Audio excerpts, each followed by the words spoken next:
3. A society free of work. It is also a society free of work. It has no economy or production per se, except for gift exchange and a kind of ritual play that also happen to create subsistence, though it is a society capable of experiencing occasional hunger without losing its spiritual bearings, even sometimes choosing hunger to enhance interrelatedness, to play, or to see visions. The Haranoseni, for example, write that we do not have specific economic institutions, nor do we have specifically distinct political institutions. Furthermore, the subsistence activities of Haudenosaunee society, by our cultural definitions, are not an economy at all. Hence, primal society's plenitude resides in its many symbolic, personal, and natural relationships, not in artifacts. It is a dancing society, a singing society, a celebrating society, a dreaming society. Its philosophy and practice of what is called animism, a mythopoetic articulation of the organic unity of life, discovered only recently, I should say rediscovered only recently by the West's ecologists, protects the land by treating its multiplicity of forms as sacred beings, each with its own integrity and subjectivity. Primal society affirms community with all of the natural and social world.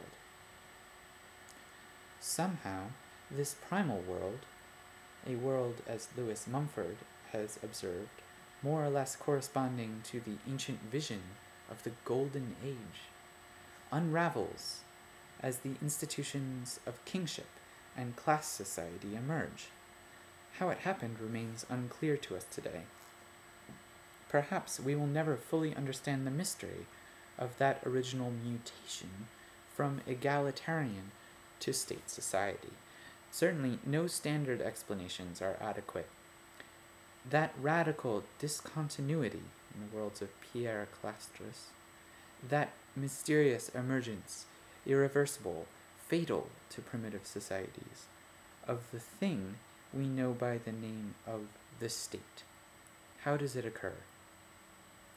Primal society maintained its equilibrium and its egalitarianism because it refused power, refused property. Kingship could not have emerged from the chief because the chief had no power over others. Clastres insists, primitive society is the place where separate power is refused, because the society itself, not the chief, is the real locus of power. It is possible that we could approach this dissolution of original community appropriately only by way of mythic language like the old ones would have used. After all, only a poetic story could vividly express such a tragic loss of equilibrium. The latent potentiality for power and technique to emerge as separate domains has been previously kept at bay by the gift cycle, techniques of the sacred, and the high level of individuation of society's members. Primal peoples, according to Clastres, had a very early premonition that power's transcendence conceals a mortal risk for the group, that the principle of an authority which is external and the creator of its own legality is a challenge to culture itself. It is the intuition of this threat that determined the depth of their political philosophy. For, on discovering the great affinity of power and nature as the twofold limitation on the domain of culture, Indian societies were able to create a means for neutralizing the virulence of political authority. This, in effect, is the same process by which primitive peoples neutralize the potential virulence of technique. They minimized the relative weight of instrumental or practical techniques and expanded the importance of techniques of seeing, of ecstatic techniques.